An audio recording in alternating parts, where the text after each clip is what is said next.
So yeah, Discrit presents Hunger, a new vision of the Spiral Jetty.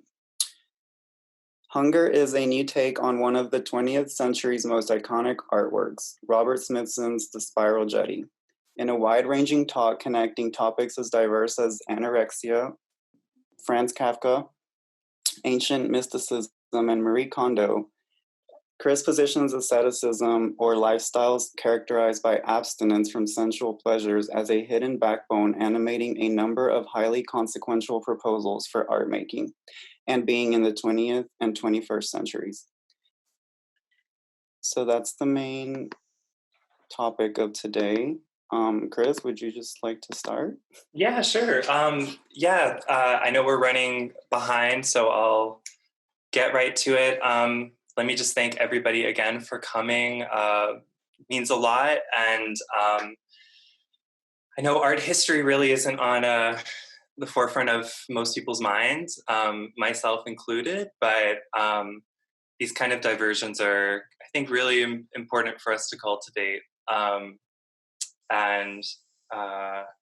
just also add that this is some research that I did last winter as a part of some grad school applications.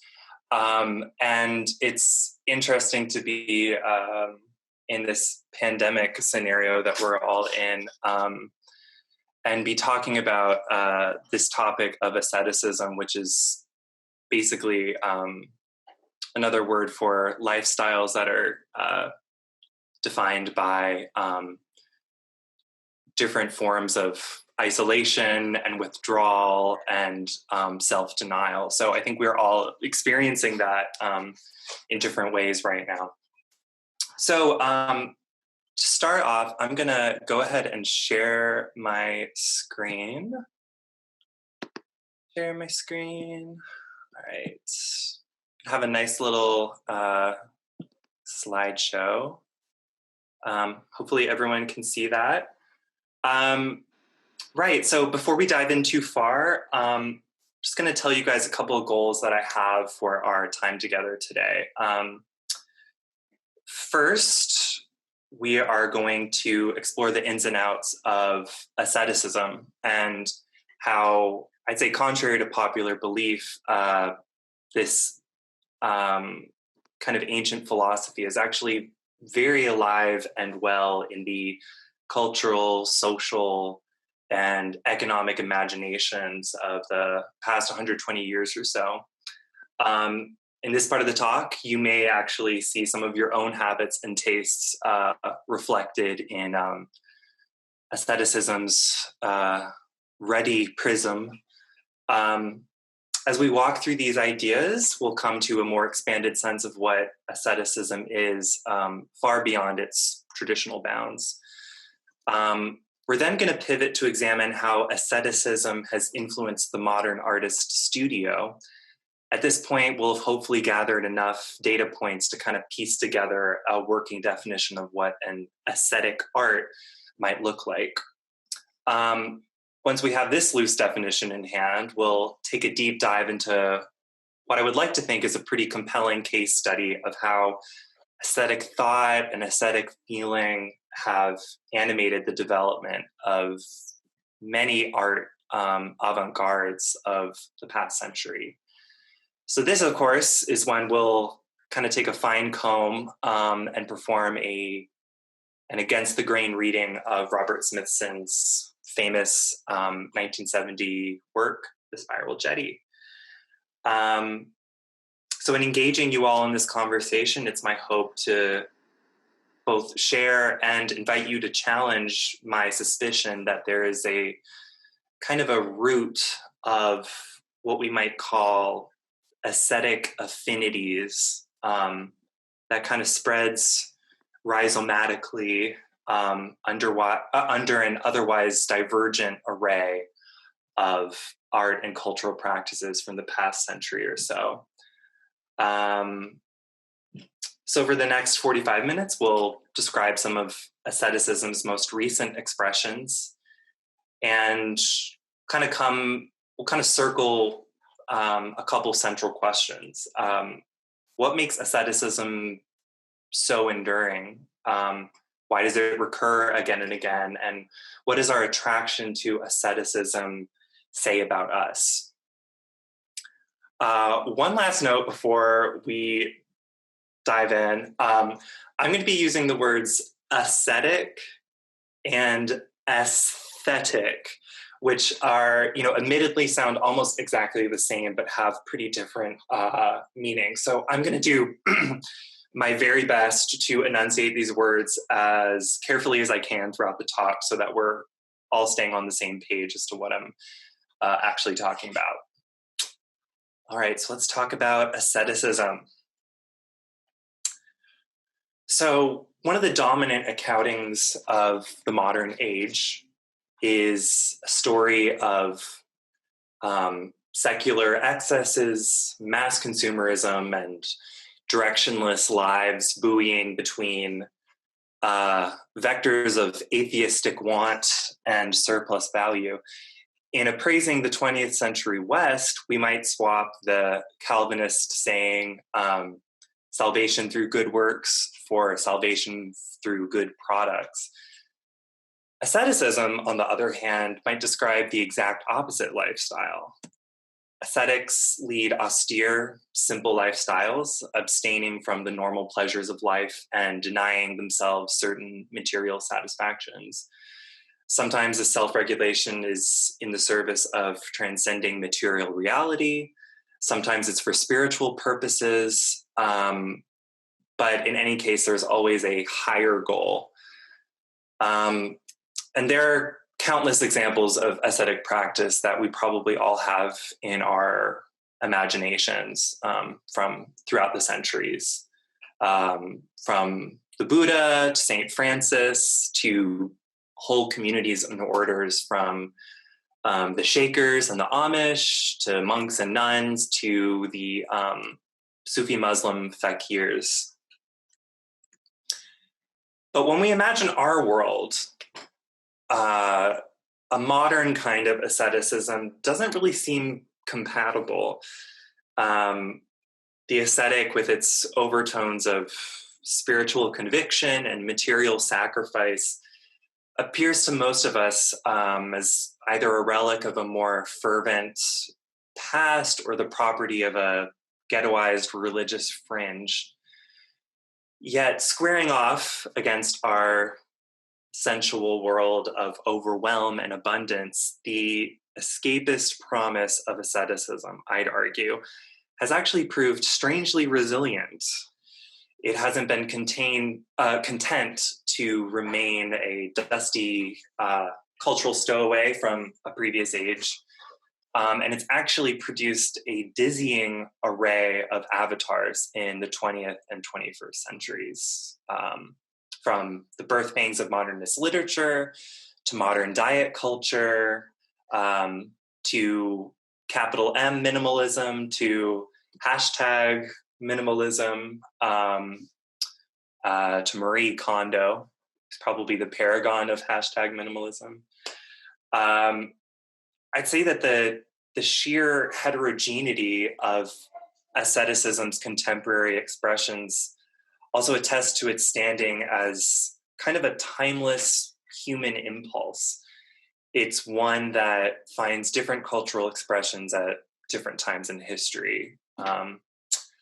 So let's take a deeper look at some of these more recent secular expressions.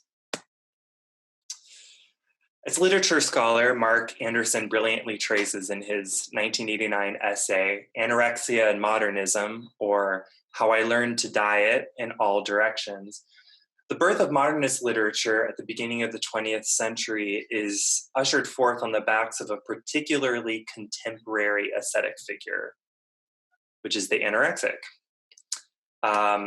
Anderson maps this curiosity across early works by Kafka, who is pictured in the background, Melville and Hugo von Hofmannsthal, noting how many of modernist literature's innovations, from the rejection of 19th century historical and social discourse, the fragmentation or self-effacement of the author's voice, the disappearance of the writer into their texts, the extinction of personality or expression, all of these are repeatedly figured in terms of a physical disgust with food, or of prolonged fasting, and finally of a wasting away of the corporeal self. Put another way, as he puts it, this specific movement in modernist literature toward increasingly brief, fragmentary, self-consuming, or silent texts relies with surprising regularity and insistence on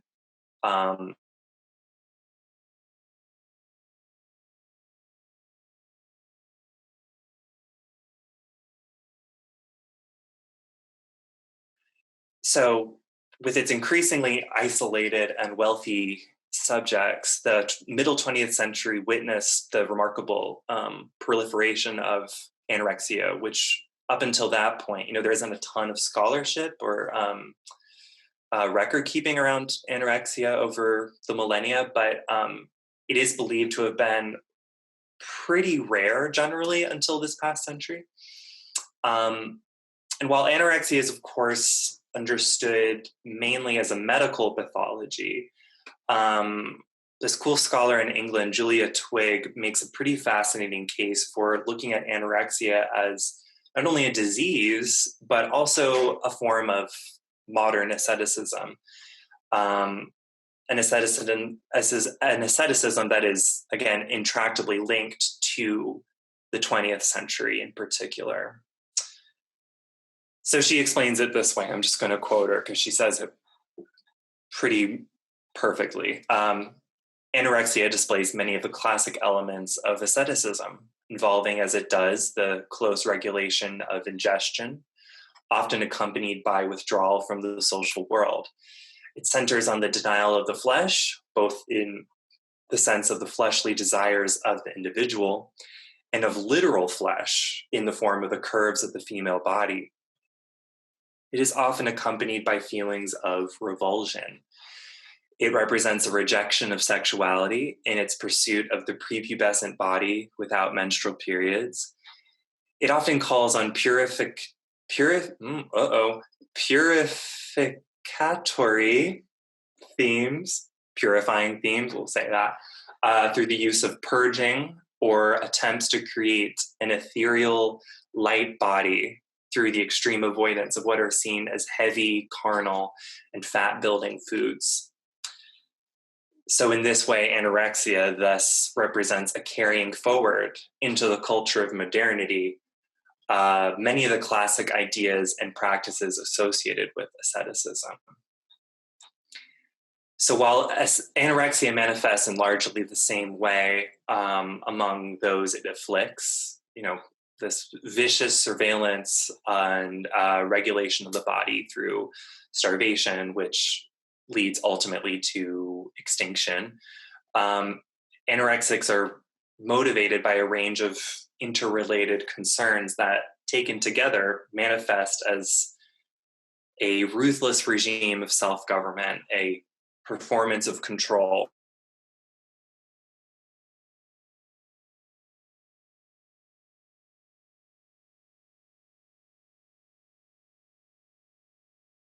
The asceticism of old claims many other secular dependents in the 20th and 21st century. A seeming surplus of shoppable lifestyle affinities on and offline have cemented ascetic self-regulation as a kind of virtue in the public sphere of the early 20th century. Asceticism today promises a myriad of results, from greater personal creativity, respite from the rush of the rat race, increased focus on relationships, to inner calm and enlightenment. Indeed, these modern minimalists aim not to minimize pleasure, but to refine and intensify it through a system of purging behaviors, from the reduction of possessions to the curation of one's social life to the counting of calories. So #minimalism is kind of employed as, it's like a sorting tool that helps to whittle our lives into artfully deliberate shapes. And as anyone with a social media presence can attest, these artful lives become a kind of valuable currency of social clout, transforming both the social media commons into a marketplace of virtuous self-control, and also life itself into a public performance of self-restraint. So beyond these benefits, which are sometimes questionable, maybe sometimes not, the belief that ascetic rituals may endow their conjurers with intangible powers definitely persists into the present.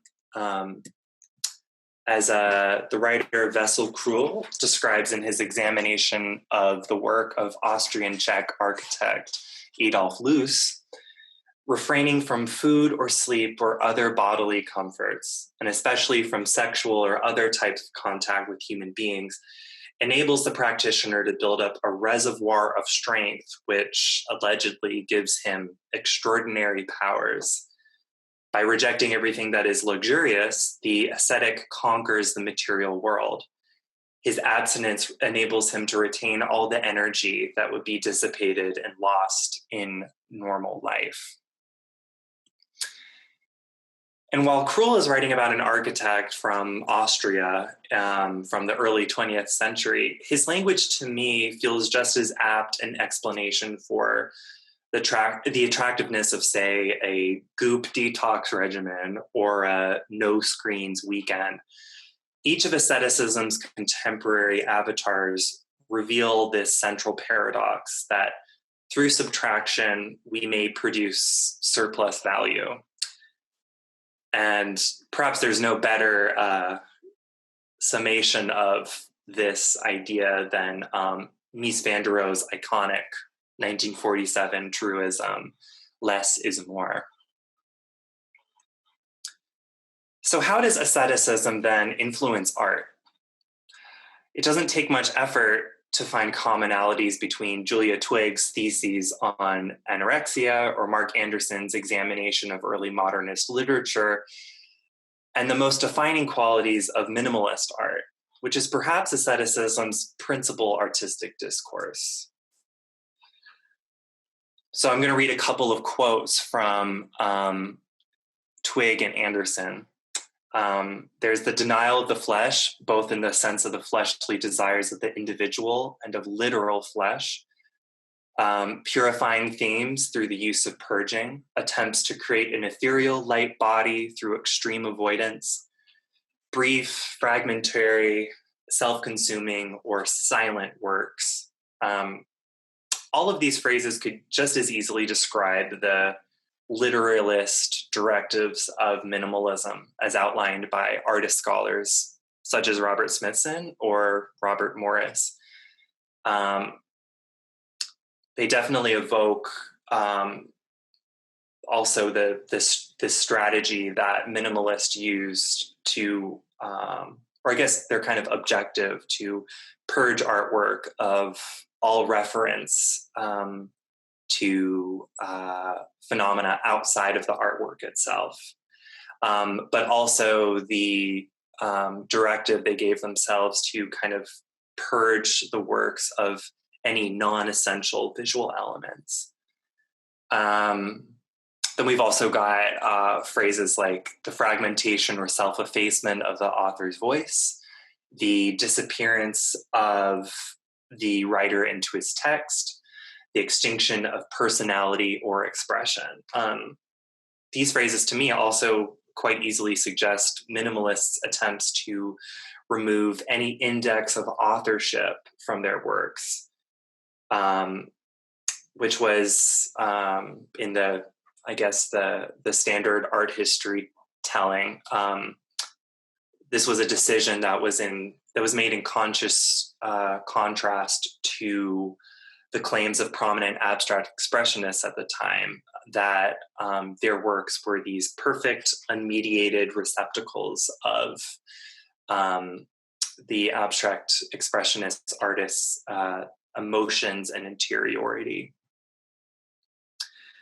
So when we gather these observations into a loose whole, we, I think, may begin to surmise how asceticism animates at least one art movement of the 20th century. But I think we also have enough data to define how asceticism may translate into a range of conceptual and formal moves in art of other periods and sensibilities. An ascetic art perhaps forms when we perceive aesthetics of refusal, disappearance, and isolation, when formal or conceptual subtractions animate a grasp for transcendence or purity, or just an escape from modernity's crises more generally. And while we can find these themes in a number of other artworks of the 20th century, I think that the Spiral Jetty, perched prominently as it is at the very salient intersection of early minimalism, land art, and conceptualism, and also encompassing just a multitude of aesthetic affinities, I think the Spiral Jetty becomes a really potent case study for examining what an aesthetics of asceticism would be. Beneath its unstable relation of mysticism and mud, the Spiral Jetty reveals an artist's rather complex reckoning with how humans may survive an era of increasingly isolated labor, estranged social relations, environmental ruin, and the specter of history's end. Many of the jetty's physical and conceptual building blocks reflect fascinating transmutations, I believe, of the ancient aesthetics toolkit into proposals for not only art making, but also a way of being in and maybe even surviving the crises of the 20th century. I would also contend that the jetty itself, as a product of all of these asceticisms, may actually evoke as well a kind of ascetic body under these modernist pain points, for lack of a better word. Though, of course, considering the jetty, which you can see on your screens, as a body would, be a bit of an imaginative leap. But I'm hoping over the course of the afternoon, I'll make a pretty compelling case as to why this 1,500-foot rock, mud, and salt spiral may represent an abstracted bodily form. So this leads us to ask, what makes a figure in art ascetic? I propose that the ascetic figure is one that is never rendered directly. It's always hovering at the edge of the artwork, a shadowy form in the viewer's head, like a statistic, the measurement of a distance, the restraint of a hand, or even the watery blood red of an algae bloom, which is something that you guys will see in the Spiral Jetty.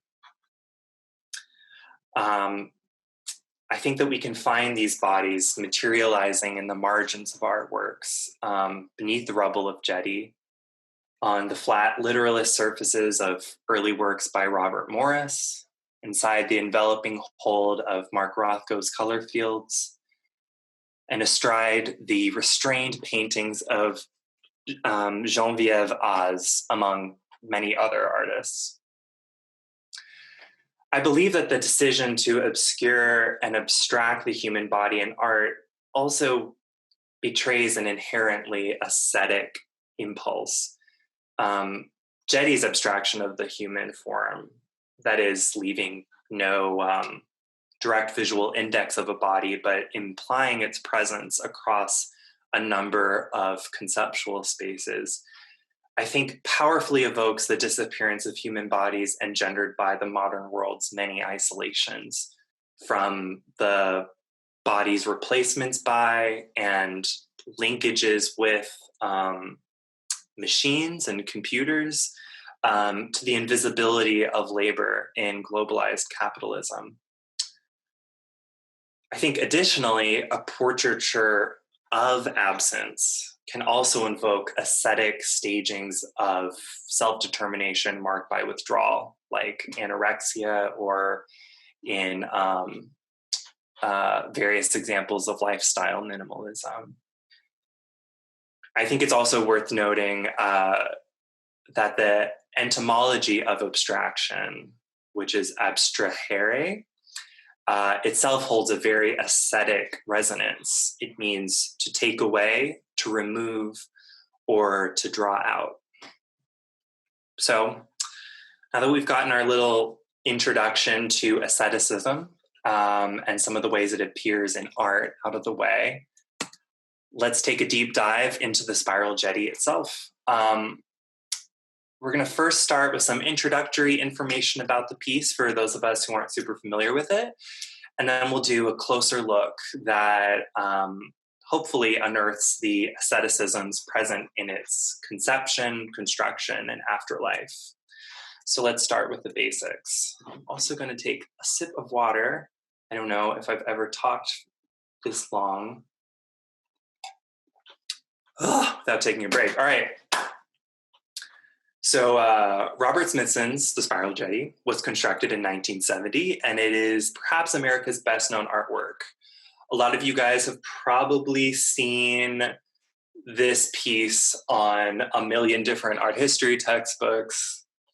It's pretty oversaturated. The piece extends 1,500 feet from the rocky shore of Roselle Point, Utah, into the Great Salt Lake. It was constructed by a team of subcontractors led by Smithson that bulldozed basalt rock from the shore into the lake, which then formed the now iconic spiral. In an extremely ironic twist, though, rebalanced water tables in the Great Salt Lake actually submerged the piece only 2 years after it was constructed. And it reemerged encrusted in a silvery array of salt crystals, with Drought's return some 40 years afterward, where it remains visible today. Despite its monumental scale, as you can see, the jetty often appears quite ephemeral, possessing a visual indeterminacy marked by ever-shifting arrangements of presence and absence.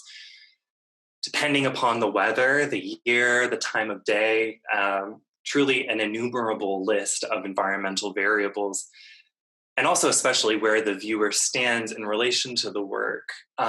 Jetty may appear mammoth or retiring, virile or decrepit, heroic or withdrawn.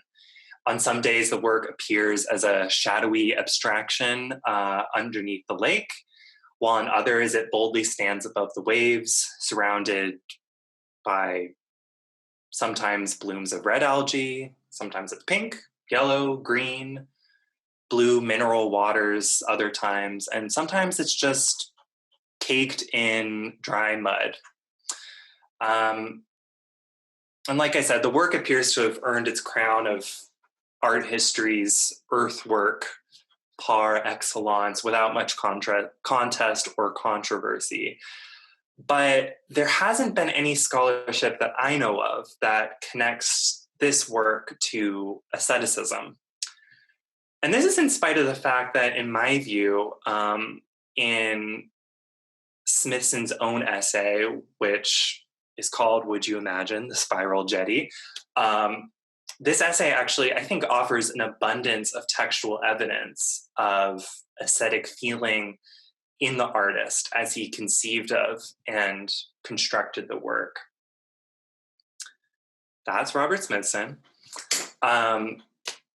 So yeah, this essay is pretty wild also. I highly recommend you guys read it. It's very short. You can find it for free online.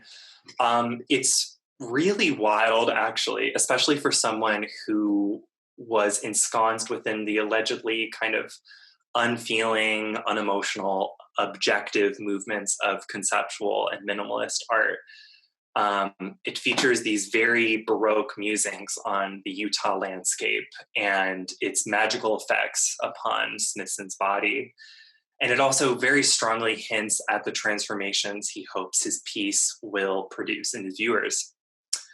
So I'll take you guys through that stuff. And I'll also show you guys how Smithson's writing presents fascinating evidence that the artist may have perceived Jetty as a kind of quasi-body, one whose flesh is the stage upon which the geologic magic of the desert landscape may become visible and knowable. I'll also explain how the jetty, as a kind of bodily surrogate for both Smithson and his viewers, reifies an essential ascetic maneuver, which is where the ascetic transforms their own body into a kind of second alien self, a world that they can control and discipline and mold into some kind of an ideal. So let's get into the text a little bit. So Smithson is surveying the jetty, surveying the jetty from a nearby height. And he describes his body dissolving into the landscape.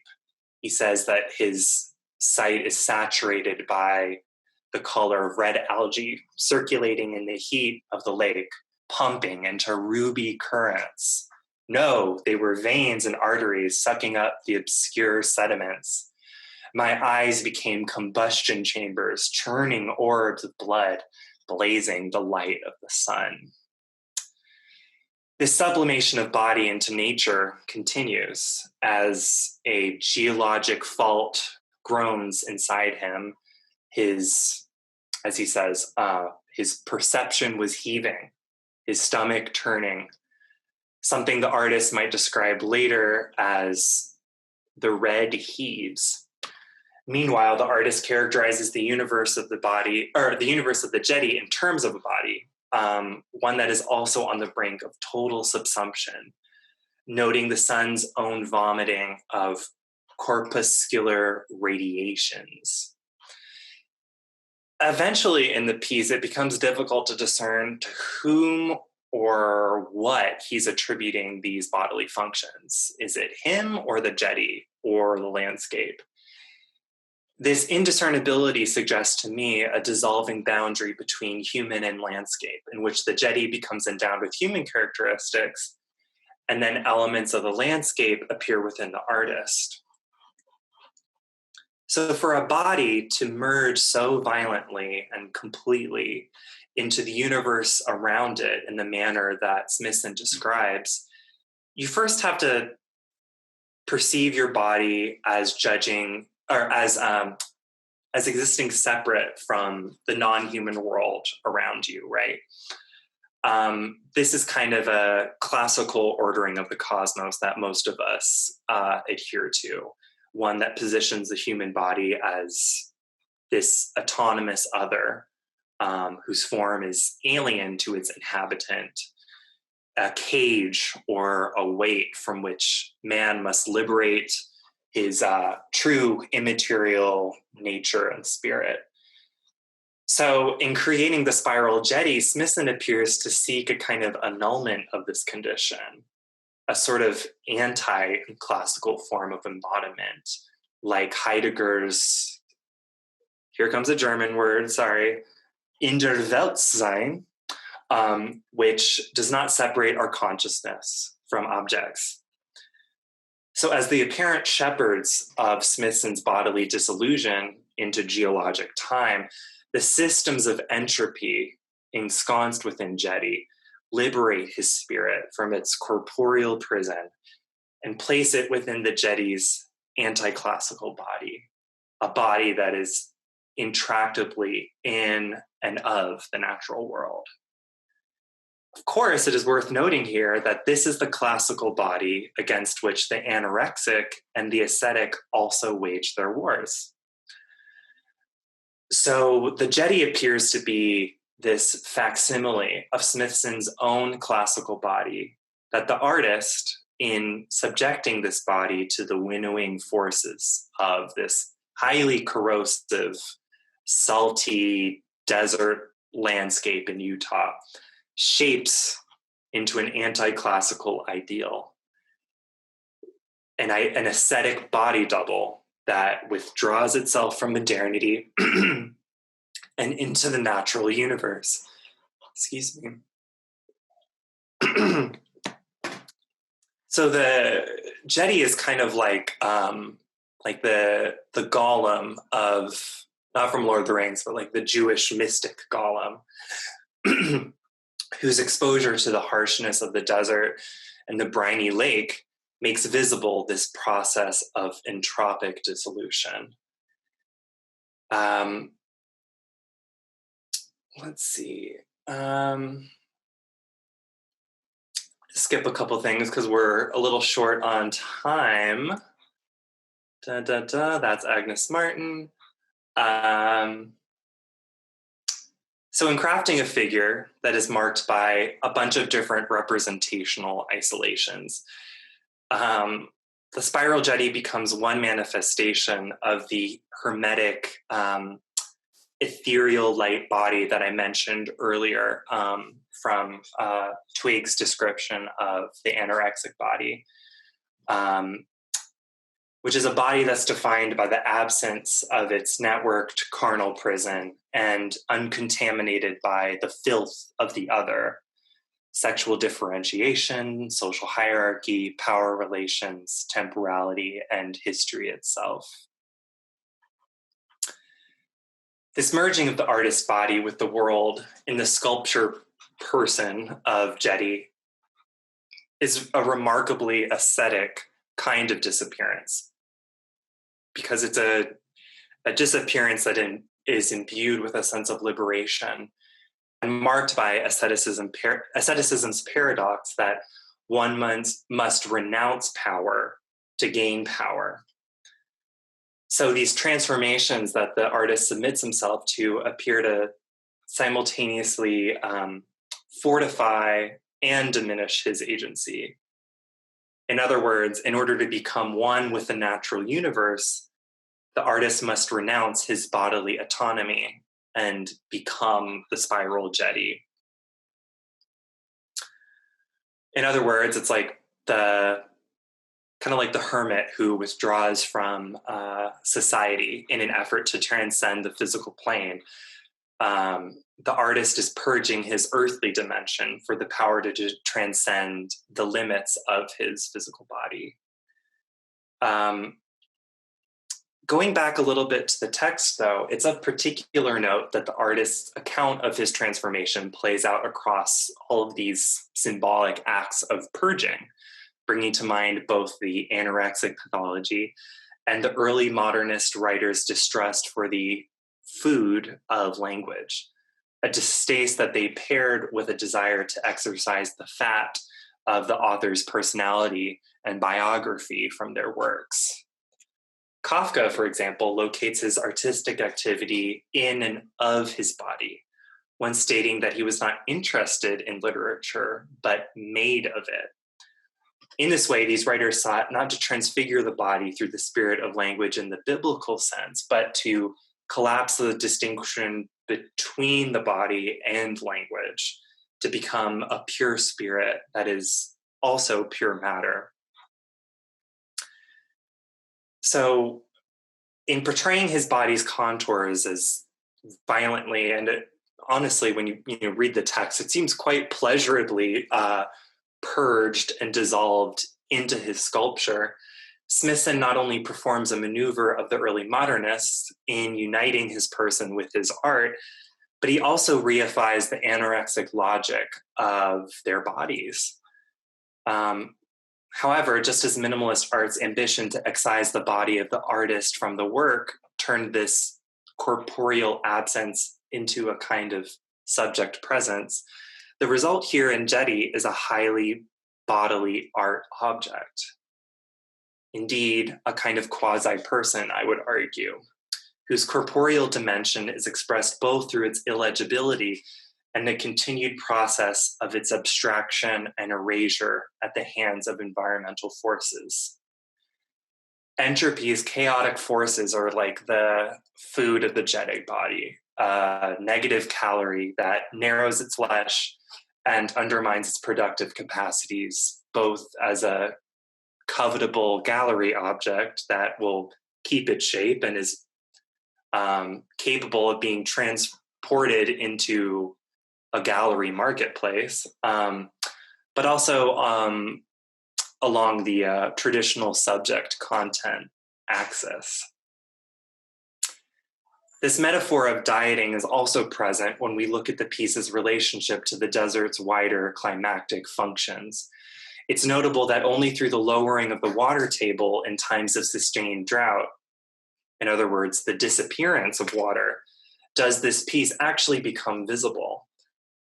And of course, while area residents in Utah certainly aren't prone to starve during these droughts, it's worth noting that the Spiral Jetty only appears when a strain of agricultural scarcity kind of hangs around the necks of the area's population. This phenomenon, of course, is highly evocative, again, of the anorexic, whose starvation becomes a form of speech. After all, it is only through the winnowing effects of starvation that the anorexic feels that they become articulate to the world. So I've been throwing around the word entropy a couple of times, so I'm going to kind of belatedly define that for you guys. The endpoint of entropy, which an imprecise definition would be chaos, I guess, or the we'll just say chaos. The endpoint of the entropy process is described by the second law of thermodynamics, which deems that because energy diminishes over time and the world becomes more chaotic and disorganized over time, the world will eventually be transformed into a kind of featureless sameness of formless forms, of flesh sublimated into all that surrounds it. I don't have a picture of this, but I think a good example of this is, I don't know if you guys are familiar with the cosmic latte image, but basically I think some maybe NASA scientist, I'm sure Murphy is going to correct me in the comments here, they basically,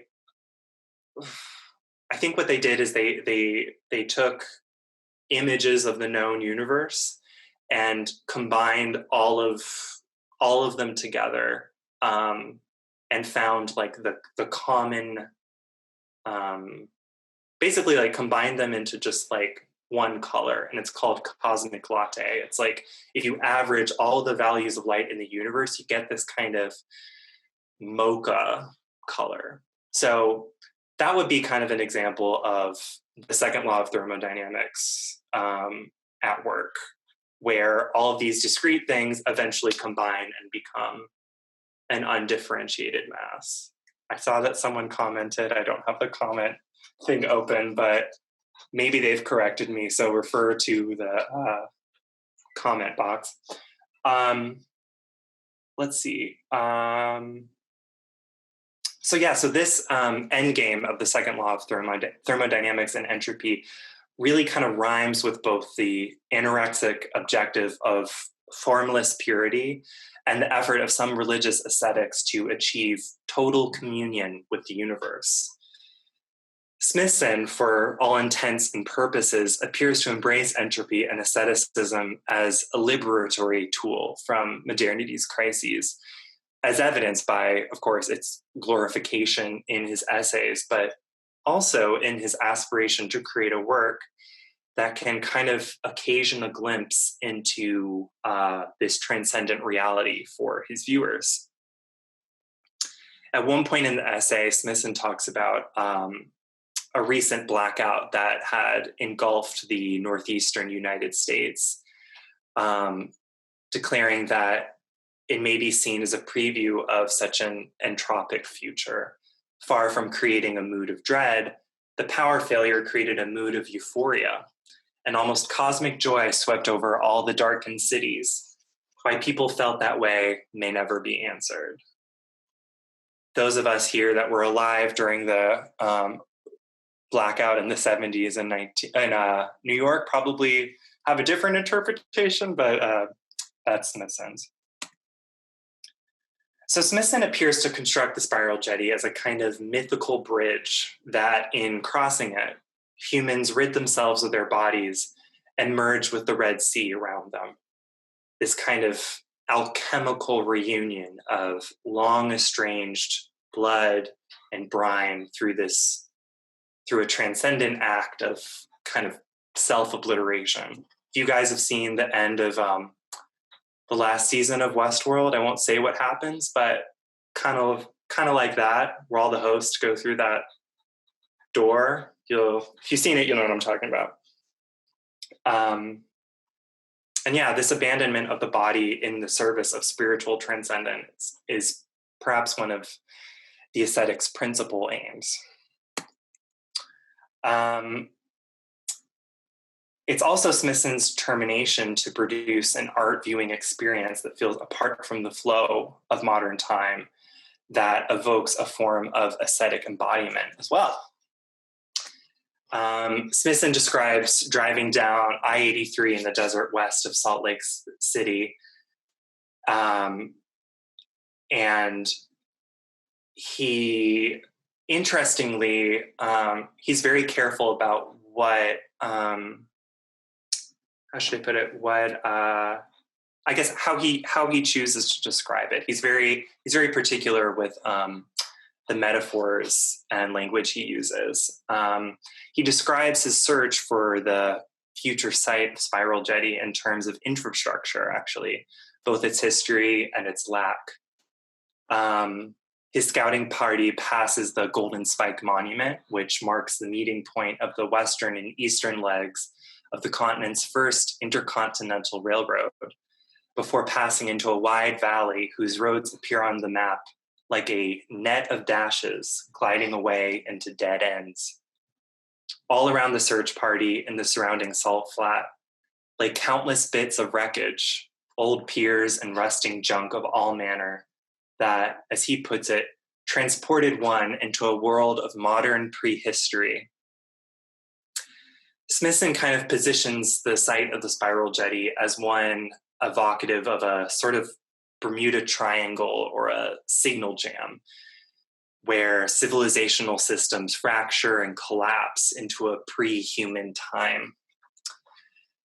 As he declares upon the selection of his site, presumably standing on the barren, rocky lakeshore, no ideas, no concepts, no systems, no structures, no abstractions could hold themselves together in the actuality of that evidence. And so it's within this matrix of civilizational collapse and the globalizing economy's uneven endeavors to suture every part of the country to itself that Smithson decides to create this piece.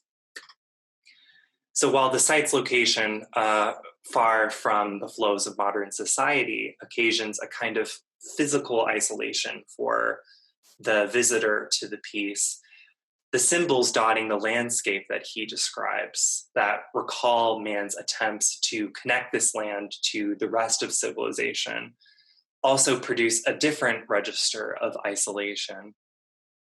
To underscore how crucial a feeling of isolation and withdrawal is to Smithson's ambitions, the artist registers a third removal in the relation between the natural landscape and the structural interventions within it, imagining that he has entered a kind of temporal splinter, an alternate reality combining prehistory and a future apocalypse. In imbuing the landscape with this fantasy, Smithson produces a sensation of entering the future and the extreme past simultaneously, which sort of pulls the visitor out of the present and suspends them in this kind of impossible moment outside of time. However, Smithson does not rely on the landscape to communicate this fantasy of leaving the normal flow of time. He doesn't only rely on landscape, I should say. Instead, he actually exports this collapse of past and future into his sculpture itself.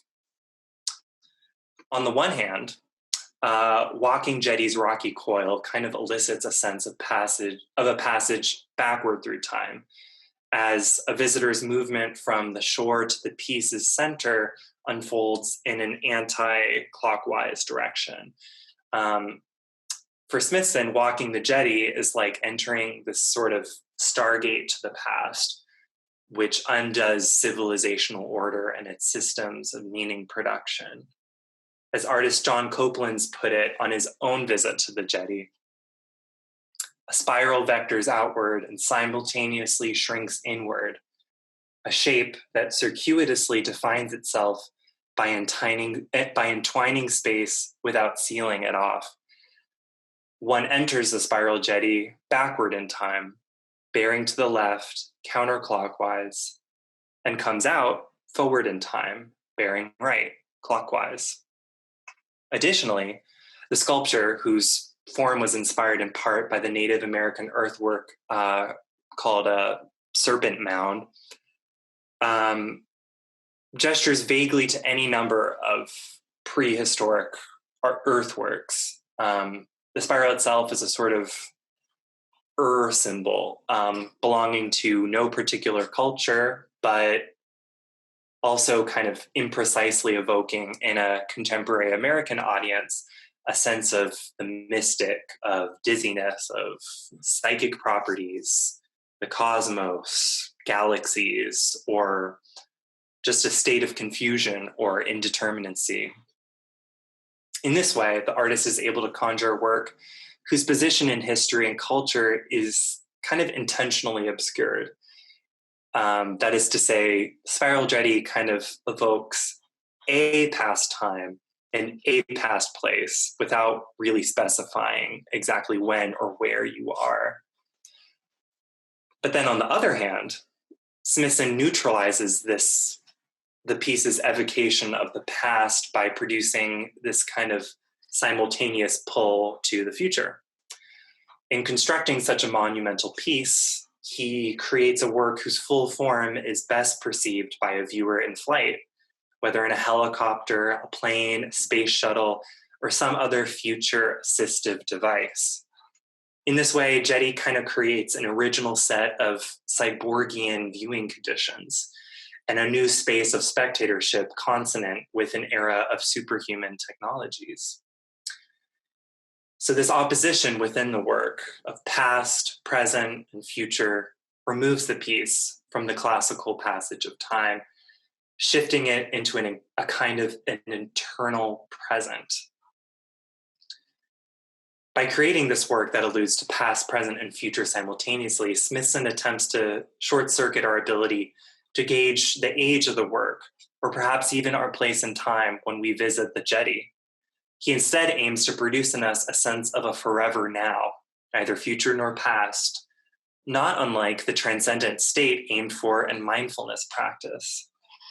This typology of time is also redolent of the ascetic, not only due to its evocation of eternity, but also in the temporal strike it performs to get there.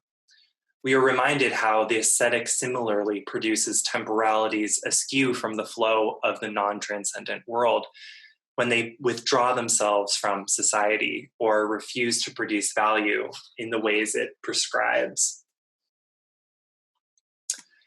As Smithson later remarks in his essay, the objective present at times seems missing.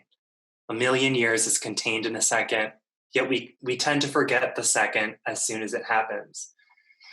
It's possible that Smithson's attempt at creating an eternal present is a reaction to the speeds of life in the modern era, its displacements of time at the hands of quotidian distraction, and an all-encompassing belief in forward progress at all costs. Perhaps the artist believed that a linear accounting of time, indeed our conception of history as we know it, has only led to environmental degradation and a society whose speeds and violence exceed her capacity for understanding or meaningful intervention. The creation of a temporality beyond progress's march is a kind of protest, I would say, a utopian gesture proposing stillness and withdrawal or ascetic behaviors as the only humane way to survive the 20th century's crises.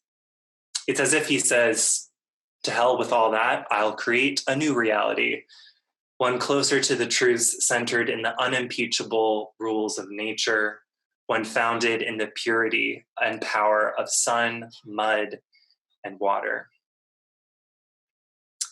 So when we consider some of the hallmarks of the last century, the development of mechanized superhuman speeds and scales of production, the rise of the consumer class, and social, economic, and bodily isolations that often exceed our capacity for comprehension or management, we can imagine the appeal that asceticism's renunciations may hold. It's no wonder then that such appeals would extend to the studio of artists also, who are also, just like all of us, navigating embodiment in their time. In Robert Smithson, we might observe a 20th century subject who, under the alienating sway of rigorously non-natural forces, charts a very well-worn path into the wild to seek his salvation.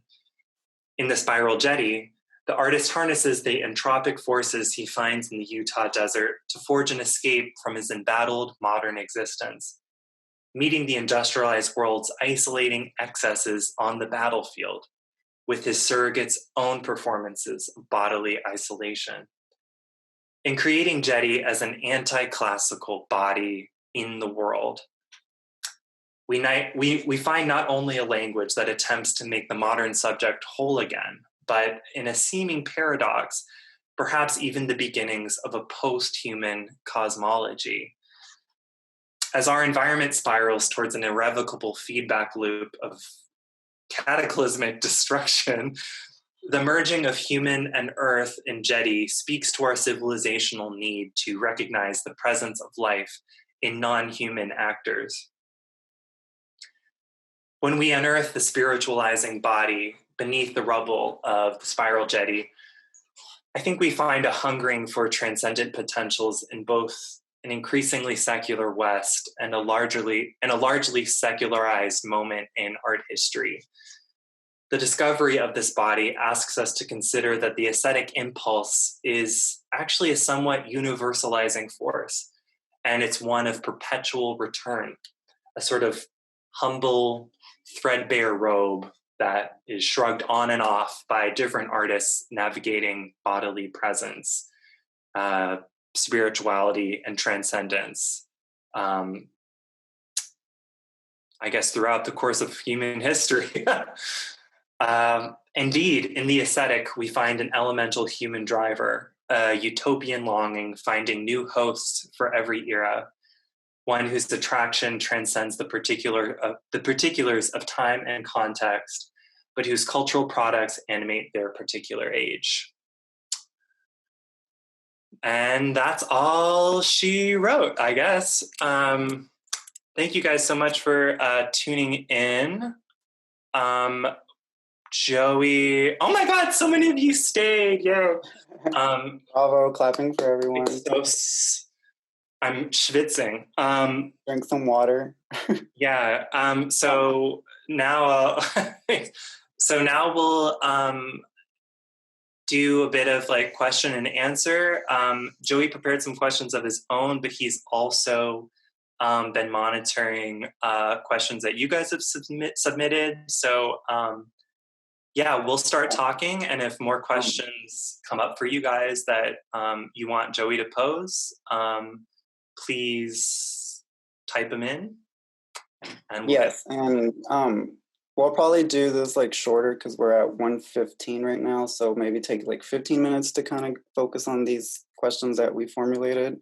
And then from there, definitely want, everyone to chime in. But first, we need to shout out Idea Capital. They have been, Yes. well, they will be sponsoring a lot of our events the rest of the year, which may end up being virtual just like this. So shout out to them. And if you're an artist, scholar looking for grant opportunities, we highly recommend submitting to them. Yeah, in Atlanta. Sorry, yeah, in Atlanta. Abroad. But okay, just let's jump into some of these questions. Cool. I've got my crystals ready. So, to some people, earthworks are viewed as boring, meaningless, or not interesting. Other people consider them mystic embodiments of time. They don't contain many of the properties normally tied to artworks in the market, can't be contained within a museum, besides the documentation, and are site-specific ephemeral objects. So, more generally, Chris, what inspired you to reflect on the Spiral Jetty? And through this process, did you discover anything new about the purpose of art making? Yeah, that's a great question. I guess am not really attracted to the earthwork genre. Generally, but certainly doing this research has given me a different I guess means of access to that school, I guess. So the original motivation for doing this research, this presentation, for those of you who joined late, is adapted from an essay that I wrote for grad school applications. I kind of wanted to give myself the challenge of producing a new reading of what I felt like was just a super oversaturated art historical subject. For anyone who's taken like a class in 20th century art, like you more than likely will talk about the Spiral Jetty. So part of my motivation was to see if I could wring anything new out of it for myself. What was the other part of your question? That was did you discover anything new about the purpose of art making? God, that's a really big question. I think I would say that one of the most interesting revelations I had undertaking this research was whether a kind of like an artist really calls for it or not. It's actually pretty fascinating if you approach artworks as bodies or as kind of like quasi bodies and anthropomorphize them a bit. And you end up getting a lot of it. Actually, I think it really opens up what kinds of interpretations are possible. And I think that because there is a bit of psychological projection that happens when you do that, I think you end up learning a lot about yourself and how you move through culture and what you're looking to see in artwork, but also, yeah, I guess how you're processing your embodiment in the contemporary world. I don't know if that answers your question, but I might just leave it at that. Yeah. So the aesthetic body, as you describe it, refuses, disappears, and isolates. The idea of isolation is most striking in particular because the Spiral Jetty is located in the middle of nowhere, in a way. This is an important feature when it comes to its role in the market, like you established. It's understood that the location complicates the value put on the object, but could you argue that in a way that's what makes it more prized? Does this aspect still challenge its goal of isolation? Okay, I think I understood your question. So I'm going to start talking, and if I'm totally off track, let me know. Which is basically how we work anyway.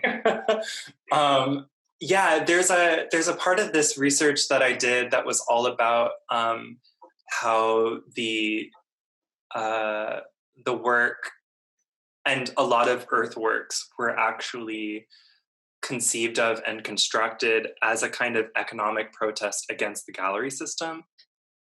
I took it out for time, and I didn't want to bore everybody. Yeah, I think that, so the idea, so Smithson's idea, along with other artists working in the earthwork medium, was that they could kind of fight an increasingly powerful art market and gallery system by creating works that were either too large to possibly like transfer or like put into galleries, or were otherwise made of like materials that decayed over time, so that there would be no real like basically making works that like couldn't possibly be archival. And yeah, so or also just in terms of like you mentioned isolation, like literally positioning them super far from the galleries and art markets of LA and New York. But you know, Smithson's critique of the art market was kind of incomplete at best. And I mean, any critique of the art market, I think, is always incomplete at best because artists have to eat. So, you know, Smithson did display and sell like photo and video documentation of the work to support himself. The work was also underwritten by like some wealthy coastal elites, art world people. And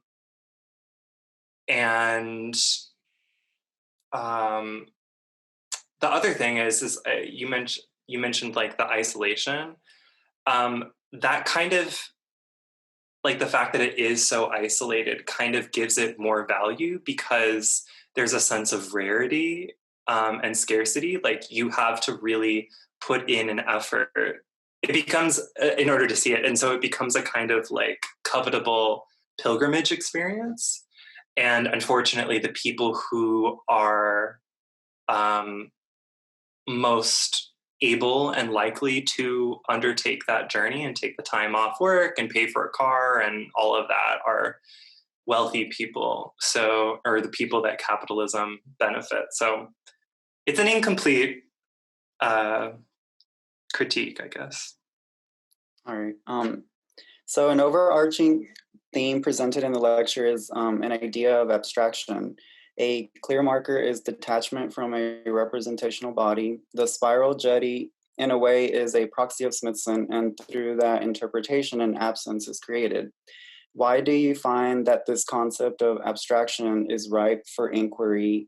May that be through contemporary artists or in theory, such as, you know, you doing this project? Yeah. I think that abstraction, I mean, despite the fact that like, it seems that contemporary painting is definitely trending towards figuration. The concept of abstraction feels, I think, really relevant right now. For me, one of my attractions to this concept of bodily abstraction is truly my own experience of, and I mean, we're all experiencing it right now in this digital lectures, the way, you know, we're all experiencing our bodies being abstracted and mediated through technology.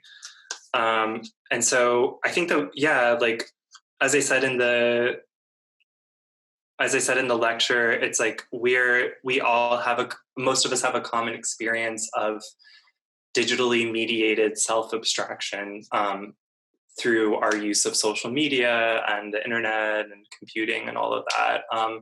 We also have it as, you know, we rely more and more heavily on assistive technologies and cyborgian appendages. but there's also, as I mentioned, like the reality that like we are not only like, I mean, especially during this pandemic, we are all like isolated and abstracted from one another, but also in our current economic system, where we really, like, the people who make our thing, our products, or grow our food, or all of that, or even like the people who cook our food when we get delivery and stuff, all of that labor continues to be abstracted and abstracted and abstracted and made more invisible. So I think that it's the abstraction of the human form, the abstraction of human presence is really kind of endemic to our common experience of embodiment in contemporary culture. So it feels really, I feel really drawn to it for a number of reasons, but also because it feels like it informs a lot. I'll also add that, I think there are, especially when we are in this kind of age of an environmental apocalypse, and we're being called to kind of renegotiate our position at the center of the natural cosmos. We're seeing a lot of, conversations about post-humanism or object-oriented ontology. And also artists just finding attraction to, I guess, like endowing objects with like certain rights of personhood. I mean, we even see that in our legal system. I mean, one of the strangest legal developments, I think, of the past decade was, I think it was the 2010 Supreme Court ruling of Citizens United, where corporations were basically deemed to be people with First Amendment speech rights. And so if that isn't an abstraction of what a human body is, like, I don't really know what is. Right. Yeah, I definitely feel like there is a interest in, non-representational work at the moment. So last question, and then I have a short little anecdote to bring into the conversation. But according to Julia Twigg, the aesthetic should not thrive in modernity, yet it's a prime definitive marker of modernity. You mentioned Marie Kondo, and like she illustrates in her methods of organization, it's cool to be minimalist. Is the minimalist lifestyle a front for those in fear of indulgence? I mean, I think this is one of my favorite subjects ever, which and I've already talked a lot, so I'm going to try and keep it very short. But as someone, I would say, like, I'm like in recovery as a minimalist. I'm like, I don't consider myself one. I don't really practice like lifestyle minimalism too much anymore, but I'm fascinated by our attraction to it. And this was kind of the gateway to the research for me, was reflecting upon my attractions to certain products or lifestyles, and that my friends' attractions to those lifestyles and products too, and then seeing how they and wondering, like, what is behind this, like, what is the psychology behind this impulse. I think your question was like, is another way of putting it, like, does lifestyle minimalism actually accomplish anything? Or Sure, yeah, like, yes. Yeah, I think it's like it, a lot of it is like pseudoscience, or it's like it might be like an introduction. I think really like what people are looking for is like honestly like a spiritual hunger, a sense of purpose, and a sense of control. And some of these behaviors, I think, certainly can do that, and some of them maybe not. But I think the likelihood of success really is like totally. It's mainly dependent upon the whatever mental transformation the person is having, like on the inside, you know. But a lot of it, I think there's, it's as minimalism has like codified into a set of just like visual aesthetics or lifestyle aesthetics. I think that people can engage with these aesthetics without really having any kind of higher project. They just, which is totally fine. You know, they're just chasing something else, whether that's you know, social clout or belonging or just pure visual and sensory pleasure. Cool. Okay, so finally, you know, as you know, reading this for me inspired a similar case study. Joey? Sorry, can I interrupt you real quick?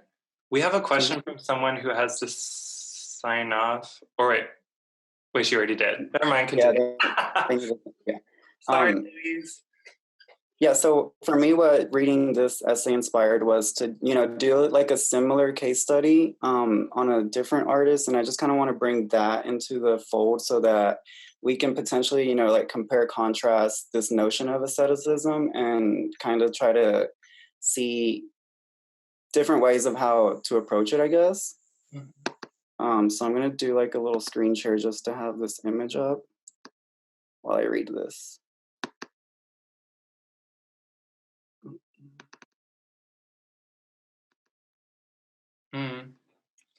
Miss Mendieta. Yes. Okay, so just a quick anecdote, and then we want to open it up to discussion. So I'd like to bring into conversation the work of Ana Mendieta, as I think in a way she continued to question the relationship between human and nature, much like Smithson did too. Specifically her Silhouetta series, which expanded up to 200 photo and film documents. In these performances, she often tried to become one with nature, sometimes leaving her body in the frame, but most intriguing, she would leave indented outlines in mud and flower beds and dirt. Eventually, the silhouette figure became the defining emblem throughout her work. Looking at her oeuvre through her own short-lived career, her body becomes this presence and absence that moves throughout the visual field. I want to contend that her identity became crucial to how the work was consumed as a Cuban exile growing up in Idaho, removed from her family, and the life she knew. For her and in her work, trying to connect back to that space became her mission. Her trajectory differs from Smithson in that she was underrepresented in the art world until later in life, perhaps just a causation of the times, or more specifically, the gender imbalances of the world. Like Smithson's work embodies a running energy, Mendieta's work possesses a fiery femme energy that deserves to be acknowledged. By sharing her work in this conversation, I simply want to demonstrate that the aesthetic can be malleable too. The series was ephemeral and displayed urgency and entropy. Her art lives on only in this form of visual documentation, yet remains so significant as to quote Mendieta, one universal energy which runs through everything from insect to man, from man to specter, from specter to plant, from plant to galaxy. So this is just some pictures of the work compiled in this collage. But yeah, I just wanted to introduce that and see if that prompted any further questioning from people. And I guess now we can open it to see everyone and hear everyone. Yeah. I guess for you, Chris, like how does that work differ, or like what do you see any comparisons there? Yeah, I mean, I think I'm really glad that you brought Ana Mendieta up for many reasons, but also because I think it perfectly, or hopefully perfectly, responds to some of the questions that have been submitted in the chat. Let's see, Murphy and Louise both asked about like asceticism and gender issues, and land art and gender, and like female practitioners. Yeah. So yeah, like I think that someone could definitely perform like a close reading of her works and find ascetic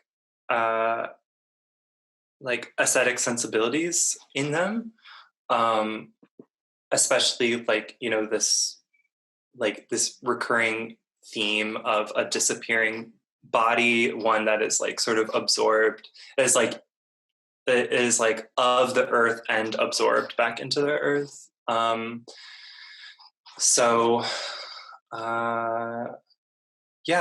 Louise asked, can you speak to gender issues? Unfortunately, you passed over the one woman artist, Agnes Martin. Yes, I did. I would contend, actually, Geneviève Az is female artist as well. I would contend that the intersection of aesthetic with the feminine results would provide a different context, for sure. Totally understand. Does anyone out there want to speak to that? Or yeah, can we unmute the folks? Yeah, Murphy said, can you also speak to the reality that most land art is made by men?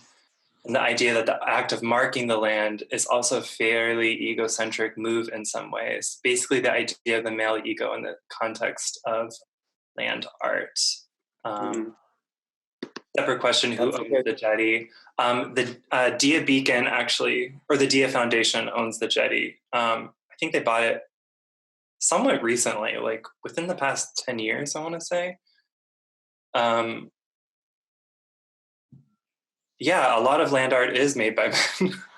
And I don't really have a theory as to why, other than I could pull like the kind of standard argument that like, or like, I guess against like the male modernists, that like it was all about like heroic dick measuring or something. But I think there are a lot of maybe not of like the 1970s. There weren't a lot of like visible female artists working with the land, but like certainly in the contemporary art world, there are many. This is something that you and I kind of talked about, which I couldn't get like a general question, but there seems, you know, like as a queer person, I don't always like to put things in binary ways, and that there's like this or that, or, you know, that kind of situation. But it's hard not to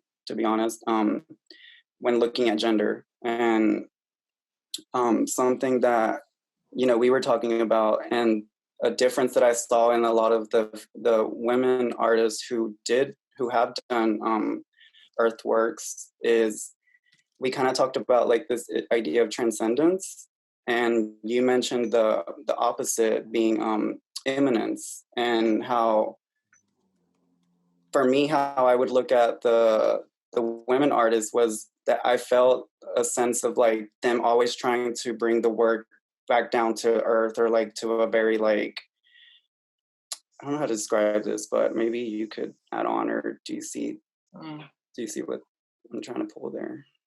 Not yet, but maybe we can just leave that thread there. Yeah. And circle back to it. I'll also add too that Nancy Holt is an incredible artist and is also Robert Smithson's wife, and she works with the land and minimalism and conceptualism and all that. So if you guys are looking for possibly like a differently gendered perspective, she may be someone to look at as well. Yeah. So can everyone take their video off? Or I mean, I know if you don't want to, that's fine, but it would be nice to see who's participating. Hi, Betsy. Hi, Betsy. Hi. Chris, thank you. It was wonderfully interesting. I had never seen photographs of this. Really? No. No, so it was all new to me. And I liked the way you tied it into the body. Thanks. Nice to hear from you. I'm just looking him up right now. Nice. There were some other questions in the chat. If anyone asked, Nathan, you asked? I was talking about it in the beginning when you were discussing and you were making connections between minimalism and the formlessness of asceticism, or the complete denial of form. And I was just thinking that even pushing it further, why, like towards conceptualism, seems like it would be the kind of closed point in that loop. So I was wondering why you chose to stop at minimalism for that. So. Yeah, I mean, I guess conceptualism, in which, like, just to fill everybody in, like, in which the artwork could be like completely dematerialized and like completely disappeared, could be the endpoint. Yeah, you might be right. I mean, it was kind of a subjective decision, to be honest. I will say that I think that asceticism, it's like I think asceticism is like a process, like you never really, at least in this life, like I don't think, unless you're Buddha, like you never really reach the destination. And so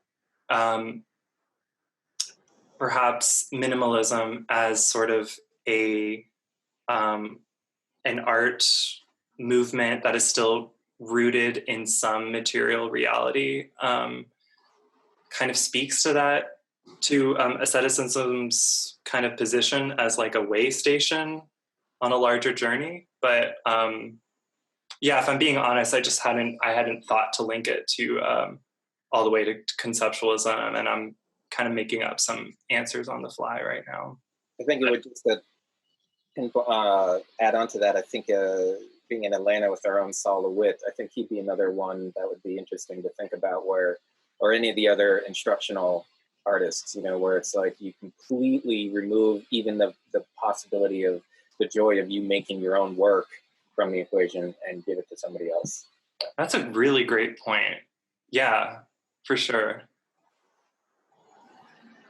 It's also, and I think like what you're saying, it speaks to the fact that this is like definitely a very elastic proposal that is also at its beginning stages.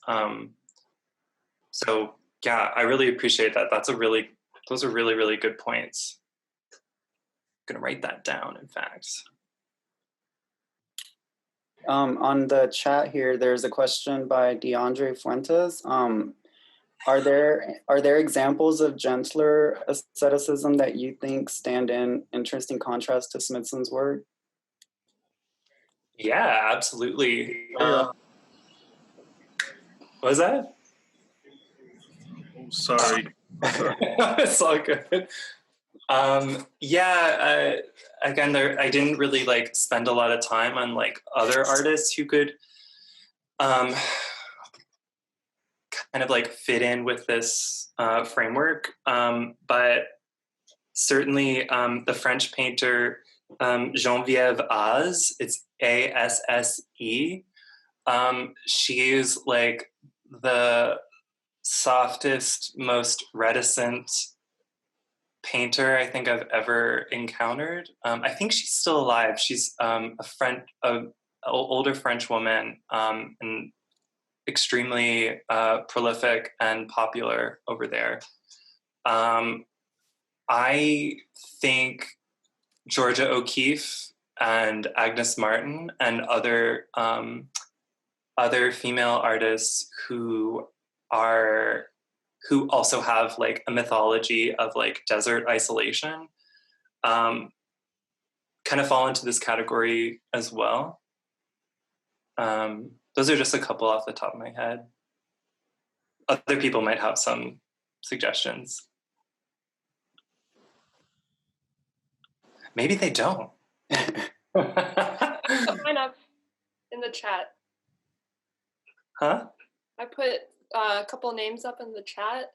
Oh, thank I'd you. also just sent it to D. Okay. So Jackie Windsor, Alice Aycock, and Meg Webster. Sick. Thanks. Those are also from Jean, who says you did a really lovely job. So Oh, she had to go do like schoolwork now. So she's Does anyone out there want to share like thoughts on abstraction and, you know, kind of how they think or just anything about it currently? Yeah, anything. Yeah, we've got 15 minutes of prime digitally mediated face time. I also think that there's a lot of interesting examples of this like abstraction minimalism in like contemporary music and contemporary choreography, and also these redone like classic plays in contemporary aesthetic of like stripping down the floral presentation of something traditionally and presenting it in new light, which is an interesting direction potentially. Yeah, there's certainly this like extremely pervasive, and I'm curious like to hear how you guys have experienced this, but there's like undoubtedly this like extremely pervasive inclination like inside art, inside culture, but just like in general towards simplicity and, you know, lowercase m minimalism.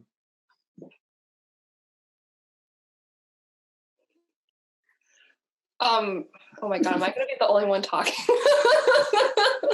Speak up. Well, I think honestly, I mean, you know my work, so it's like very much what you're talking about. But I also think that Murphy Chang's work. don't look at my website; it hasn't been updated for like 7 years.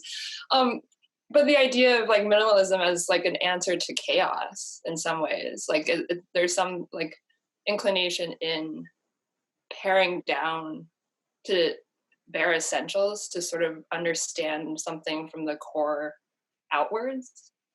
Yeah, like we're in inherently like Western culture is like very like consumerist, capitalist, like not to mention all the insane other shit that's happening right now. But like, like there's like this. I don't know. Maybe for me because I'm somewhere in between cultures in a way. Like I like turn to like my Eastern inclinations of like getting rid of everything, but I'm also like, you know, admittedly like raised very Buddhist. So there's already like a brainwashing that has happened like from birth of that wanting to go that direction.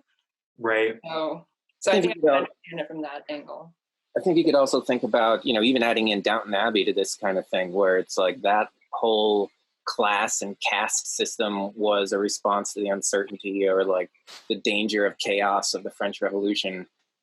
And how it all just kind of like solidified into this matrix that was, you know, very immovable for a long time. Or I mean, there's something about like cultural anxiety too. Yeah, I think like also there's the anxiety of choice. And so, I mean, I've certainly experienced this. I don't know if you guys have, where you're just like, you know, you get an ad for like a wardrobe uniform service or whatever. And you're like, yes, please take away the pleasure of like authoring my appearance. You know, can somebody else do that for me? You know, because this is no longer pleasurable. I can't decide who I am. And I also think that like the constant reminder, like I think we as like a culture need the constant reminder of like the impermanence of certain decisions, like largely like all our actions are impermanent or, you know, and so to take sort of that anxiety out of things in some ways. I mean, you're talking about the most permanent piece of, one of the most permanent pieces of artwork made in this country. You could also think about it in terms of it's not really one of the most permanent because it has to have constant maintenance, right? Because nature is entropic by nature. So it's like it doesn't it's like it's I think forbidden to maintain this piece. Like it's meant to just it's supposed to disappear, right? I mean, eventually something it's supposed to, But the idea that like it disappeared so much faster than how he wanted it to happen. I know, it's incredible. There's like lots of weird, ironic, potentially problematic things, but. Yeah, for those of you guys who don't know, also this feels tangentially related, but he actually died 3 years after it was made in a helicopter crash on another scouting exhibition looking for sites for new works. So the piece is like definitely, it's definitely like, there's a lot of like ironies inherent. Like the like ultimate art review from God. Nice try. No. Chris, there's this question that I didn't have complete, but maybe now it could make a little more sense, because someone mentioned ego earlier, and that was something that I recall wondering that I didn't really see like a mention of it in your essay, but I kept thinking back into it, and then so the reference to Kafka in particular struck me as important, especially the short story "The Hunger Artist," which I went back and read. It was like 8 pages, and it made me look at the way in which the ego of the artist comes to be isolated literally in their work, and it implies a daunting feeling of never being good enough. This is in the story. Mm-hmm. So the artist always wants to push themselves to the limits of their capacity in a way. And in the Spiral Jetty, it's a product of Smithson, his work of art, his shining beacon, forever imprinted in this location. So just more generally, and this can be said about anyone, I guess, any artist, can the artist's ego ever be removed from the work of art? No, because you always have to put somebody's name on it, and the ego is a sense of self. So then otherwise it's not art. Are you, Chris? Yeah, it's like it seems like the strain, again, like one of the paradoxes of Jetty, or at least like my interpretation of it, is that there is this sort of, my reading of the Jetty is that like it is a proxy for Smithson himself. And so on the one hand, he's subjecting his body to like these incredibly corrosive elements, and is committed to not preserving this form, right? And just leaving it exposed, leaving it out of circulation of the market, just as isolated as he can make it. But at the same time, as Murphy alluded, it's like it is a 1,500-foot sculpture that it's huge, so it feels like a monument to ego at the same time, or at least like, I think it kind of, to me, it resonates a little bit with how we perform our own, like, we want people to think that we're virtuous, I think, these days, by performing and making visible our own like self-regulation, like workout selfie, or picture of your extremely clean and empty apartment. Like there are these ways of saying, oh, I've transcended all this bullshit of material reality and material culture, like I'm beyond that. But the documentation is an egoistic endeavor, and so in that same way, like the Jetty is like a giant monument to his ego, one could say, by insisting on making his transformation visible to other people. I think that's where I start thinking more about gender in this conversation, because earlier you mentioned, and a couple of people in the chat were speaking about how a lot of anorexics, a majority of people who are anorexic are women. And for this white male audacity to capitalize on that minimalism, that purging, that simplicity, and then say, oh, I'm doing it because I don't want this to be in a museum. But even in saying that, that's you having the privilege and a loud enough ego to be able to do those things where women aren't operating and navigating the same space and thinking in the same ways. Yeah, I think that's a good point in that I think like a man, like most historical figures of asceticism, like, you know, Buddha, St. Francis, all that, like our most visible representations of that are men, and they are celebrated for their virtuous self-control and self-discipline. Whereas when like the principal way that we see this behavior in women is in anorexia, which is a disorder for sure. But it's you know, I'm not like I didn't want to get too much into anorexia because it's hard to talk about it without making it sound like this really kind of amazing, like poetic thing. But it is telling that like that is women are the face of an asceticism that is like that is, you know, gone awry, even if they practice, you know, virtuous self-control at the same frequency or to the same extent as men. That being said, it's like, you know, this is I don't know, and I can't know, none of us can really, I guess, what was in Robert Smithson's heart. And I don't know how much he even thought about how he was quoting the language of anorexia, or whether he was anorexic himself, you know, because there are men who do suffer from that. So I guess it's kind of, it's at least hard for me at least to like feel like I'm in any position to like judge how audacious or like make a moral judgment on him in particular. But I think your point definitely stands though, Isa. Yeah, I appreciate you bringing that up. I have one more question. In mentioning anorexia, you mentioned the lack of a period, right? And how there's like minimalism symbolically intertwined in not having a period. But you also speak in your lecture about purging.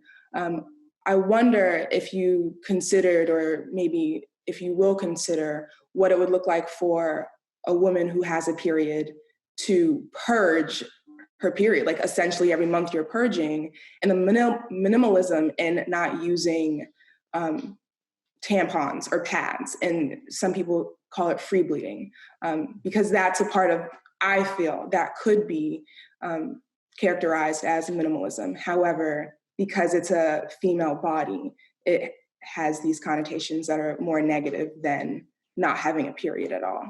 I mean, the language around female bodies have always tended towards the negative, I mean, medically speaking. So I think just inherently, the foundation was laid within language about women's bodies. Yeah, I mean, it's that's like a whole, I think. It's a different lecture. Yeah, no, but I think a very, very worthy one. I'm just kidding. Yeah, you want to volunteer? You and with all my time on my hands. You know, I admittedly, like the heavy duty research that I did into anorexia was a couple months ago, so I'm not like as brushed up on it. But I think that there's a lot of interpretation. I mean, I think that like there are as many anorexias as there are anorexics, right? And I think part of the way that anorexia works in a lot of people is that it's ultimately about some kind of control and self-regulation. Yeah. And I think the period aspect comes into that for some because it's a signal of withdrawing from society's like society seeing you as a woman and having all of the it's kind of like a protest of being a woman in this society as is. So I think that some anorexics may can see that as like a worthy, positive goal. I mean, like we can see that and see like, that doesn't sound super healthy. But I also think that there is something to be said about like, I mean, we're obviously commenting on the past with like the eyes of the future in a way. So to just put that into context. Can I say something?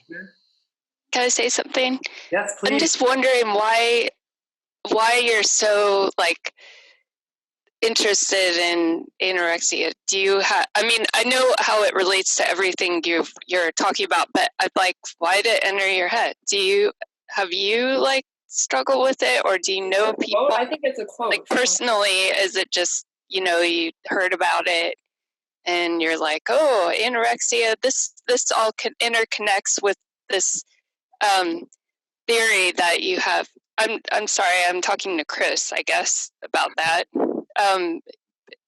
Because I don't know. I just wondering. I just want to know your personal situation. That's all. I'm sorry, I'm getting very personal about it, but as with any sort of art or theory or whatever, in my opinion, everything relates to you personally in some way. And you did mention about being recovering, recovering minimalist or something. Yeah. And so I'm just wondering if that's also recovering anorexic.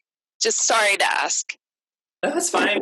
No, I'm not anorexic. I feel very lucky to not have that going on in my life. But I'm more generally, I've been interested in minimalism for quite a long time.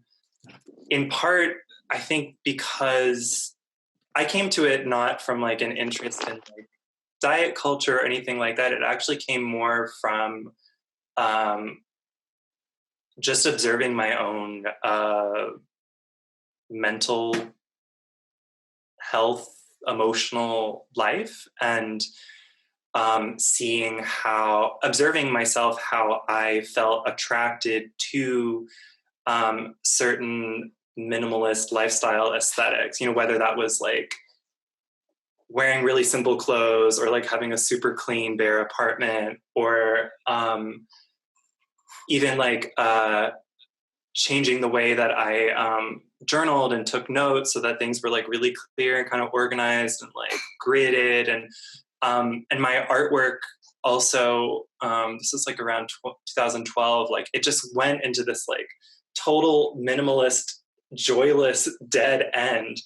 And once I started kind of opening back up from that, I looked back at that period and was really curious about what was happening. And of course, there's like a whole, pretty boring, probably like psychological portrait I could give to you of myself about like why I was attracted to that, or what minimalism for me was supposed to be a recourse for. But and I'm sure everyone here believes this as well. It's like none of us experience culture or our time in isolation. Like that's the whole logic behind trends, right? And groupthink. And so when I experience something as an artist and as a educator and a scholar and a writer and all that, my instinct is to extrapolate and see if anybody else is experiencing it, how they're experiencing it, how it's different from me, how it shows up differently across, different social, cultural, economic, geographic registers, whatever. And so, yeah, that's kind of like I hope that answers your question, but that was sort of like the impetus for me. And it's been an interest I've had for quite a long time. And kind of, I'll just add this one last thing real quick. The other side of it to me is just a long-standing interest in ideas of transcendence and spirituality, coming from a totally like atheistic, raised by wolves, pointing to my father, household, spirituality has been a bit of like a foreign concept to me, and one that I've just sort of encountered like through my own exploration. And I became really interested in like how that is imaged, how tropes of transcendence are imaged in art, and then how they're imaged in culture more generally, and then how even the most like, sort of like mundane kind of everyday cultural moments can encode sort of spiritual potentials. I've done a lot of work about like dance clubs and dance music for that reason. And so, yeah, I guess it just kind of primed me to think about like minimalism and spirituality and just ask like, where does that intersect with material culture and our experience of embodiment right now? Does that answer your question? I hope. Okay, cool. We are over time. We are. So if anybody has like any other questions or anything, I'm gonna write my email in DOS chat. So I would be happy to keep talking with you. Yeah, thank you guys so much for coming. Good job, Chris. Bye. Yeah, this is great. Thank you to everyone who was here. I think at one point we had 27 people. So well done, good job. We're going to be doing more of these. Some of them are going to be live like this. Some are going to be recorded and then posted. So we're going to have more talks. But I think this was successful. Sorry for the early technical issues that we were having. My computer decided that it wanted to update right when I turned it on. So our apologies. I don't know. But yeah, but we'll do this. Thank you so much, Chris and Joey. You're both phenomenal, and we are very, very grateful. And thank you as well to my team, Nisa and Emma, for helping as well, and Ethan, who was FaceTime troubleshooting with me at the beginning.